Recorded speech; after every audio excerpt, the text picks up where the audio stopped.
I work 10 times harder than anyone in my industry. And I'm not sitting here saying, oh, I'm super smart, but you won't outwork me. So consistency is our key word.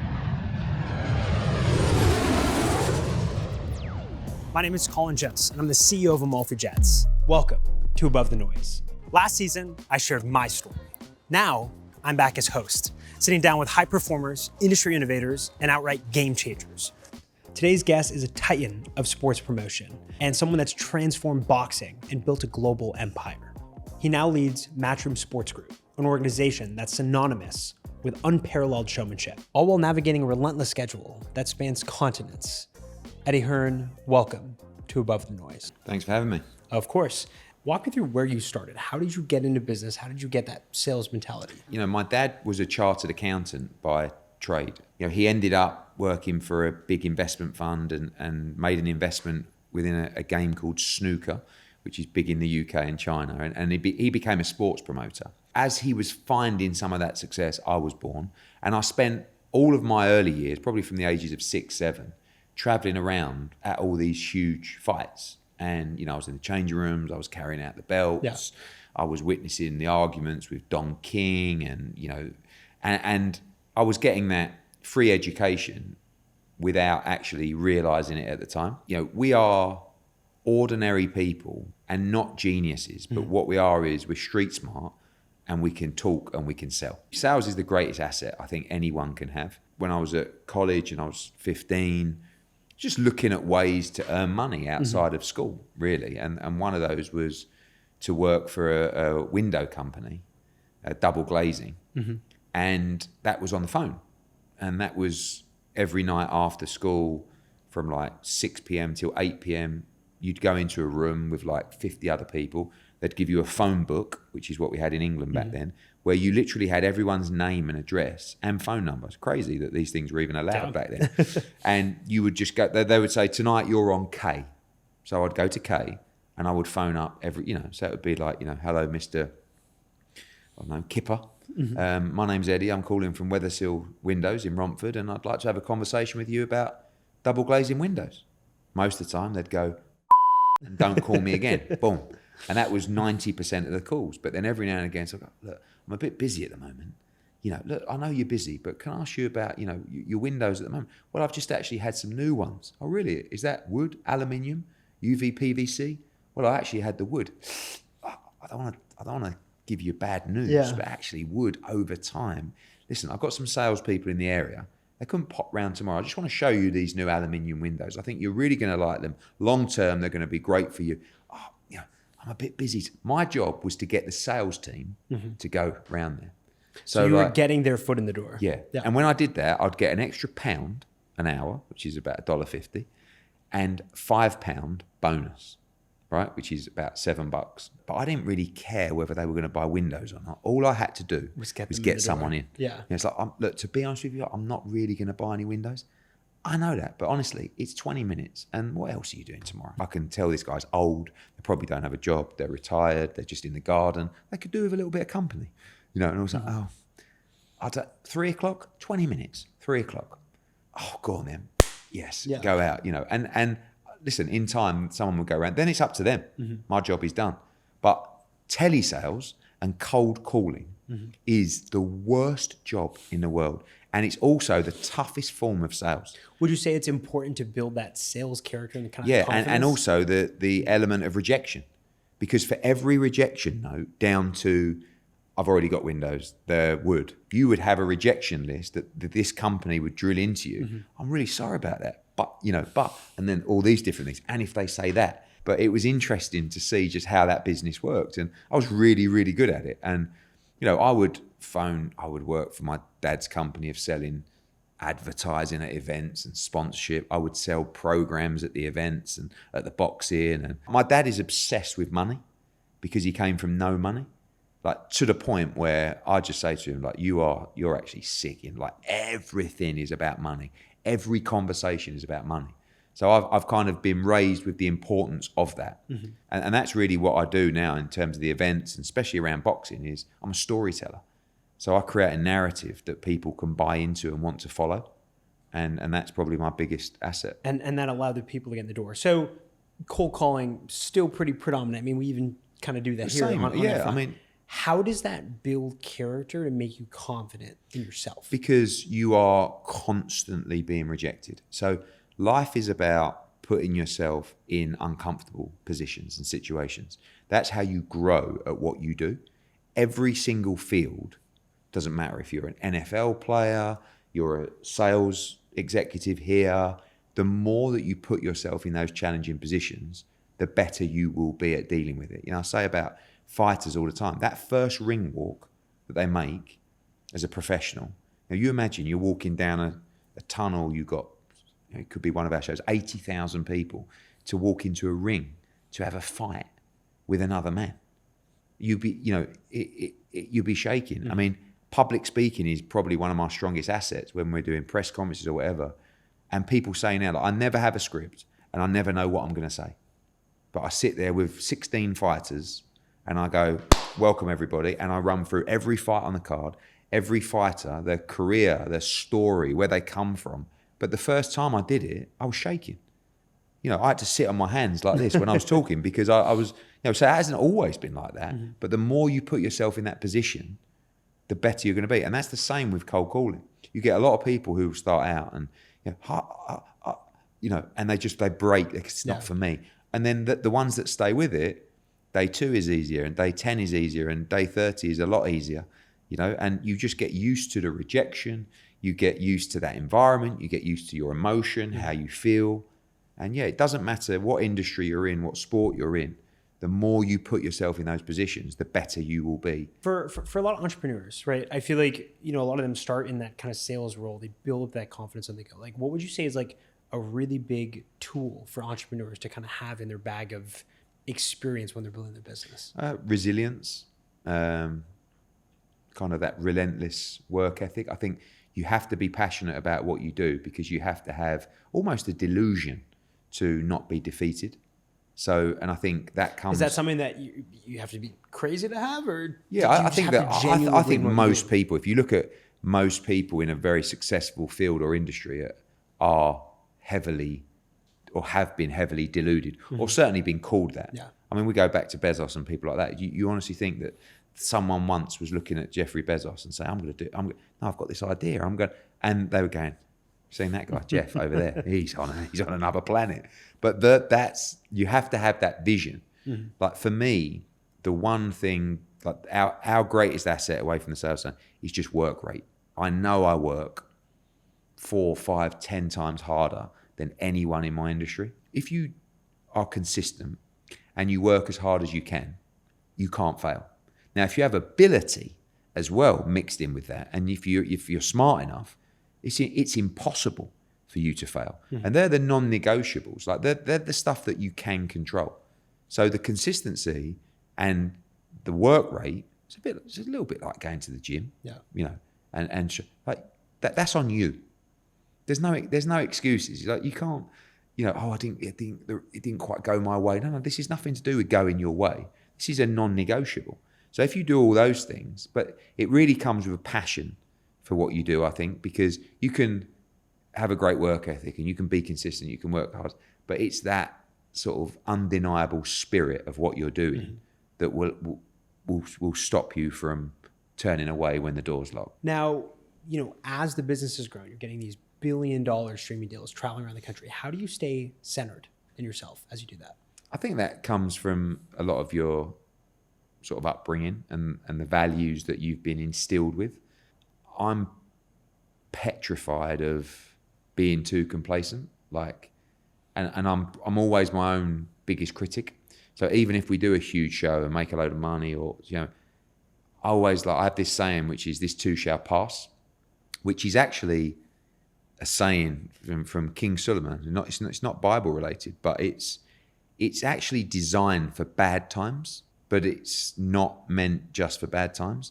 And I actually use it the other way. Anytime something's good happening, this is temporary. Yeah, 100%. And I know, like, you do have to celebrate your wins, but especially in boxing, I find that very difficult to do because I know what's coming, and vice versa. Mm-hmm. And that's important as long as you've got that kind of understanding that we're on a bad run here. But don't worry, this too shall pass. Stay calm, be consistent, work hard.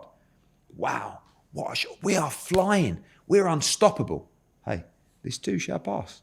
Stay humble. Know what's coming. And that allows you to ride that roller coaster rather than we're unstoppable. We're unbeatable. Boom, you get beat. Oh my God. Oh, we're beat, or vice versa. Oh, where's a way out? Things are going terribly for us. Actually, for me, the fun thing of life is winning and losing, I think, because that's the buzz, the excitement of, especially in a fight, you'll often see me ringside, jumping up, and our fighter wins. I'm diving over the top rope, or I might be close to tears after. That's the buzz of the emotion of winning and losing. Without winning and losing, how boring would life be? What, you just win all the time? Nah, we lose all the time. You have this energy. I mean, how many employees does your company have? 150. How do you share that energy with your employees? If you're an employee and it's not your own company, how do you get that same commitment from your team? The way that we do that is we try to create a positive and enjoyable workplace, experience, and opportunity. So a lot of our key senior people have come from the ages of 15 and 16 within the company. So our head of boxing, our head of multisport, our head of darts, our head of snooker all started from an internship, and we allow people to navigate through the business. I think giving people responsibility is not only just an easy way to find out how good someone is, but it's a way to motivate people. You imagine being in a job that you don't want to be in. Like, you go in every day, you've got no prospects, you're not given any opportunity. But too many people nowadays actually, I think, are shy of taking that step. And it's the ones now that sit in senior management who at that age would stay longer, or would work the weekends, or would take less holidays, or would put themselves out, or would come to me and say, I've had this idea, could you take a look at this? Whereas someone might sit there and, they're the ones that stay put of where they are, can have a nice job and a nice life, but that's not the sacrifice. But how do you make that sacrifice and have the same passion for the company that I have? And it's my life. Yeah. And those people are the ones that, will be rewarded, and the ones that are going to make a lot of money. So I think creating an environment that people like to be in. 2 years ago, I brought in a head of fitness and well-being. We have a recovery centre within the office. We have a top high-class gym facility. We have a swimming pool. We have, and it's like, guys, this is for you. I want you to enjoy where you work, and I want you to be healthy, fit, and motivated in this culture that we're creating. You're so busy signing billion-dollar kind of streaming deals all over the world. Obviously, I'm assuming you're flying private often. What is the most important thing to you when you're flying private? I see private travel as probably the greatest reward and greatest pleasure of success. Yeah, I think it's the one thing where every time you do it, no matter how many times you do it, it's difficult not to appreciate it, or it's difficult to take it for granted. So because it can be expensive, and I need to feel like I've earned it and I've deserved it.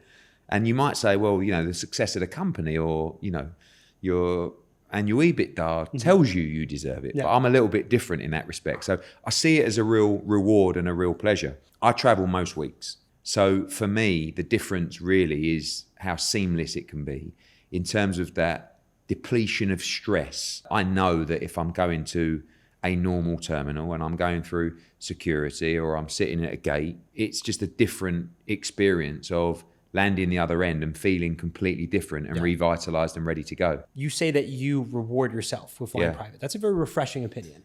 So talk to me what that means to you. My father, he came from very little. So he was quite concerned when I was growing up that he didn't want me to be like this. Well, he takes the mickey out of me now, calls me a silver spoon kid, which is, but he kind of drummed into me that you only get what you deserve, right? So hard work is everything, consistency is everything, but you got to work like you're broke all the time. Yeah. I travel private more than him. He's just started in the last couple of years. He's 77, right? And every time I do it, I know he's kind of, he sort of looks out his eye and goes, "Oi, I'm watching you."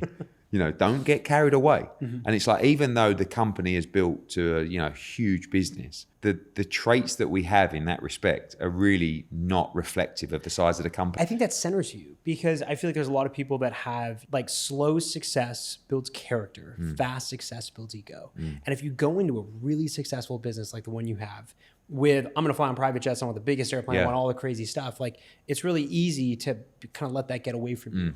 Whereas, you were so down to earth and you have such a good philosophy. It's really, really interesting. But I base a lot of that travel around the success of what we're actually doing. So, for example, every show that we do is effectively a P&L. So if I'm doing a show and we're overpaying a fighter, or the tickets haven't gone very well, or, the margins are small, I'm not going to spend $250,000 on a flight and wipe out the profit of that. Like, that's how I was built. Every show is a P&L. Whereas if we're doing Anthony Joshua against Jake Paul and, we're making millions of dollars, and absolutely, that's when you can do it. So that's when you're taking the Gulfstream. The other times are exactly. Just first class commercial, exactly. Economy, middle seat. There's been times. The mindset's weird.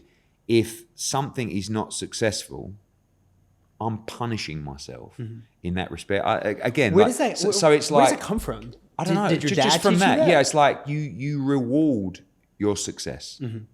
So for me, if something's not working or it hasn't been successful, what right do I have to swan around on a private jet? This hasn't worked. We're not making money. So humble yourself and sit there in busy, or if it's a short flight, economy. I don't care. I'm strange. Like I think that's one of our qualities is that if I speak to my office or PA and they say, look, I know you need to go from, I don't know, Dubai to Saudi, right? But there's no business seats. It's like, there's only economy, no problem. It's 2 hours 20, right? And I'll sit up there in the back, and there's people like, sometimes I get on the plane and people go, Eddie Hearn. I'm like, yeah, what are you doing back here? It's like, well, there was no seats and I'm here. Do you know what I mean? That's such a refreshing thing. But again, when things are flying, not in the sky, but in a business sense, I see it as a gift of your success. But if the success isn't there, you don't deserve the gift. And it doesn't matter how big we get. It doesn't matter how much money we make. That mindset actually remains the same. How do you think that plays into how you're in the business? I think it's a great quality of how we run our business. We never get complacent. I mean, again, that's something that he's always drummed into me. Complacency is a disaster. And that kind of just keeps you on your toes. I have 200 clients that are athletes, and we use private travel for them. If I want to sign a fighter, or if I want to, or if someone's won a world championship. So there is kind of that that's a treat. Like whining and dining, but like 100%, representing the brand. Because those people are very down to earth, normal people that have come from very, very, very humble beginnings, and that is just an opportunity for us to say, you're here now. This is life for you if you can maintain your success. I mean, would you say that private travel is like the most efficient way to travel? I mean, if you take out the whole luxurious aspect, the no security, the ease of use, but would you say it's the most efficient? Yeah, without doubt. Really, I look at private travel almost within the wellness world. If you want to be the best at what you do, any edge that you can get is key, especially in a competitive market. So if traveling that way allows me to be better at what I do, fresher, have more energy, and that can be the difference between closing a big deal or not. That energy that you have, that's hard. Like, people pick that up. Sales is, we were talking about sales. Sales is my thing. And it is a transfer of emotion. That's what sales is. And if you're tired, or you're stressed, or you're angry, or you're like, this is all reflective within your pitch. I feel like there's just a general social societal trend that when you fly private, you've made it. Yeah. What was your I've made it moment? Was it I started off with some plane for the first time? small planes. My choice in aircraft is so wide and so varied. I could be taking a Honda Jet or a Citation Mustang, on my own.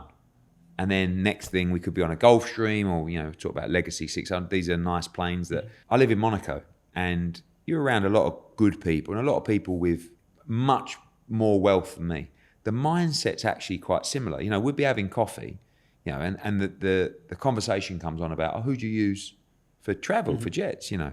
And we say, is he good? Do you get good deals with him? And I'm thinking, wow, you're like a multi-billionaire and you want to save $5,000 on your private air travel. It's that same trend of like, I don't want to call it like frugality, but it's just like an appreciation of a dollar. But it's still the beauty of the deal.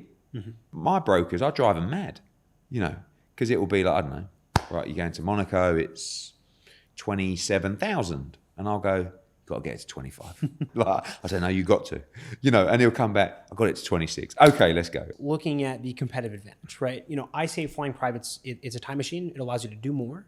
And if you're up against competitors, right? Like let's say you need to get somewhere to sign a fighter. You have to be reactive. You're in the middle of a deal or you're in the middle of a conversation. You have to have that connectivity over a 6, 8, 10, 12 hour period. Like you can't just disappear, because when you've disappeared, your competitor's already flown to someone's house and they're having that conversation. You land, oh, hi, just landed. Oh, really sorry. Like we've already wrapped it up. It's like, whoa. I think your energy is very contagious when you talk about your business. And I think, you know, being in that environment, seeing the passion you have, I mean, you can see who wants to join you, you know, kind of on that path. So many social media, so many podcasts talk about, here's how to be successful. I haven't seen a lot that talk about what happens when you become successful. So for you, I mean, I would consider you, and I think a lot of people consider you very successful. What was that like to be successful? Success is an individual interpretation. That's what I've learned over the years. So when I was growing up, success was all of the things that you said. Success was traveling private. Success was having a Richard Mille. So success was driving a Rolls Royce, having a big house, having loads of money. But actually, when you get older and you start to actually understand what life is about, you change your opinion in that. For me, those things have nothing to do with success. Success is actually more about the way that you feel when you get up in the morning to get changed. When you look in the mirror, what do you see? My success is built on my position within the industry, if I'm winning, if I'm losing, but how I'm feeling. So if I've got a show and I'm so excited, like, you know, we sit here, I have a show in Phoenix this weekend. There's 12,000 tickets sold. It's 2 Mexican fighting in a unification fight. The atmosphere is going to be incredible. The undercard is going to be non-stop action. I'm happy. It's funny. I used to say, like, don't tie your goals to materialistic things. Sure, you can have that to reward yourself, the Ferraris, the watches, but tie them to who you become to be able to indulge in experiences like that. The first time that I bought a really nice car, was when Anthony Joshua beat Vladimir Klitschko at Wembley. And it was the biggest event in the history of UK boxing. We had 90,000 there. Wow. Joshua had won Olympic gold. He won the world championship. He beat Klitschko, who was like the king of the heavyweight division. And I said to myself, leading up to that fight, if we win this fight, I'm going to buy that. And if we... What was that car? It was a Rolls Royce, nice. Wraith. But it was like, if I lost, or he lost that fight, but we as in the team, I wouldn't have bought it. We made the same amount of money, win or lose. Do you know what I mean? It was just like, you know... It was that individual part to yourself. It was. It wasn't like, regardless of the result, that's done. The business is done. But the victory, you know, so it's like we're in the ring after, and I'm like, yeah. And I told a few people, and I told AJ, you know, and he's like, oh, you got your car, you know, and it's like, when I'm driving it, I always go, this was the Klitschko win.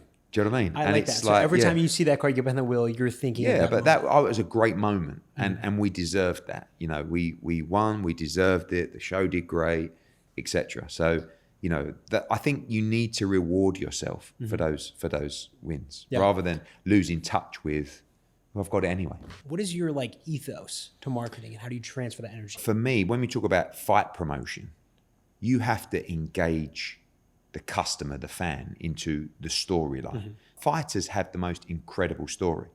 When they don't become a star, it's because no one's really told the story, and no one's got the audience, the fans, the public, to understand or fall in love with that story. I mean, Anthony Joshua was, you know, kind of rolling in gangs and stuff like that. He got arrested. It looked like he was going to do a long period of time in prison.